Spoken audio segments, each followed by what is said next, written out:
When it comes to investing, one of the biggest questions people face is bonds or stocks.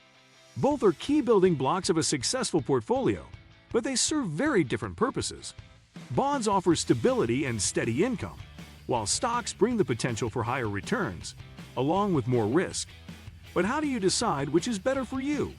In this video, we'll break down the differences between bonds and stocks, their advantages and disadvantages, and how they fit into different financial goals. By the end, you'll have a clear understanding of which investment could be the right choice for your journey to financial success. Today, we will talk about understanding bonds versus stocks, which is better. So before we get started, make sure to hit that like button, also subscribe to my channel. Did you know that your investment choices today could determine whether you enjoy financial freedom or struggle to make ends meet in the future?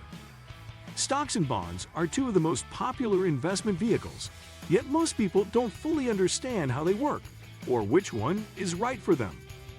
What if the secret to securing your financial future was hidden in knowing when and how to use each? Stick around, because by the end of this video, you'll have a crystal clear understanding of bonds and stocks, their differences, and which one could be your perfect match. What are bonds and stocks? Let's start with the basics. What exactly are bonds and stocks, and how do they work? Think of them as two completely different roads leading to the same destination, building wealth. Bonds are like lending money to a trusted friend, except your friend in this case is usually a government or a large corporation. They need funds to build infrastructure, expand their operations, or pay down debt. In return for your money, they promise to pay you interest periodically and return your original investment at the end of the loan term.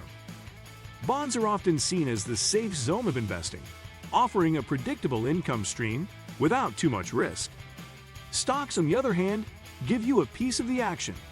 When you buy a stock, you're buying a small share of ownership in a company. If that company grows and thrives, your stock value goes up, and you might even earn dividends, a share of the company's profits. However, stocks come with higher stakes. If the company underperforms, your investment could lose value.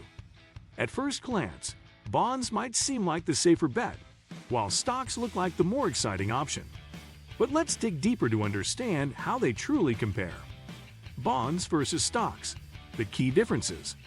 It's important to understand the major differences between bonds and stocks, because these distinctions will help you decide which investment better suits your needs. Here's a breakdown. Ownership versus lending. When you buy a bond, you're essentially a lender. You have no ownership stake in the organization. You're just providing them with capital in exchange for interest. With stocks, you become a part owner of the company, which means you share in its successes and failures. This fundamental difference shapes how these investments behave over time. Risk and reward. Bonds are often referred to as low-risk investments. Why? Because most bonds guarantee that you'll get your money back when the bond matures, along with the agreed-upon interest payments. Stocks, on the other hand, can be high-risk, high-reward.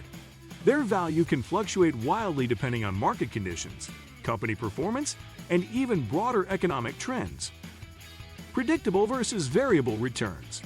Bonds offer predictable returns, which is why they're considered a good choice for conservative investors. Stocks can provide much higher returns, but there's no guarantee. The potential for significant growth comes with the possibility of losing some, or even all, of your investment. Time horizon. Bonds typically have a fixed term, ranging from a few years to several decades. Stocks don't have a maturity date. You can hold on to them indefinitely, or sell them whenever you want, but their value can change dramatically over time. Economic behavior. Bonds tend to perform well in times of economic uncertainty. They're considered a safe haven for investors during market downturns. Stocks, however, thrive when the economy is booming, but they can also be extremely volatile during recessions or global crises. Why invest in bonds? Bonds might not sound as glamorous as stocks, but they're an essential part of any well-rounded investment strategy. Here's why. Stability and security. Bonds are known for their stability. If you're someone who prefers to sleep soundly at night without worrying about market crashes, bonds could be your best friend. They provide a reliable stream of income, and are less affected by daily market fluctuations. Predictable income. One of the biggest advantages of bonds is their ability to generate steady, predictable income through interest payments. This makes them particularly attractive to retirees or anyone looking for consistent cash flow. Diversification. A balanced investment portfolio needs both safety and growth. Bonds can counterbalance the volatility of stocks, helping you manage risk while still achieving your financial goals. Capital preservation.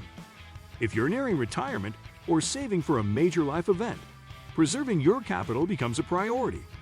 Bonds are a great way to ensure that your initial investment remains intact while still earning some return. Why invest in stocks? Stocks are where the real growth happens. For those with a long-term vision and a higher tolerance for risk, stocks offer unmatched potential. Here's what makes them so appealing. Potential for high returns. Historically, stocks have outperformed most other investments over the long term. If you're patient and willing to weather the ups and downs of the market, the rewards can be substantial. Ownership benefits. Owning stocks means you have a stake in a company. If the company grows, your investment grows with it. Plus, some companies pay dividends, which can provide a nice additional income stream. Beating inflation. Inflation erodes the purchasing power of your money over time. Stocks, with their higher returns, can help you stay ahead of inflation and maintain your wealth. Growth opportunities. Investing in stocks gives you a chance to benefit from the success of innovative companies, new industries, and emerging technologies. Bonds or stocks? Which should you choose? So, which is better, bonds or stocks? The answer isn't one size fits all. It depends on your financial goals, risk tolerance, and investment timeline. If you're risk-averse, bonds are the safer option. They provide stability, predictable income, and the peace of mind that comes with knowing your capital is protected. If you're willing to take on more risk for higher returns, stocks might be the better choice. They offer the potential for significant growth, especially if you're investing for the long term. For young investors, if you're in your 20s or 30s, you have time on your side. This means you can afford to take more risks. So your portfolio should lean heavily towards stocks. Over time, the growth potential of stocks can significantly boost your wealth. At the end of the day, the choice between bonds and stocks comes down to what matters most to you: stability or growth, income or wealth accumulation. By understanding how each works in aligning your investments with your goals, you can create a financial strategy that works for you. What do you think of our video? Let me know in the comment section below. Before you go, please hit the like button and subscribe to my channel. Thanks for watching.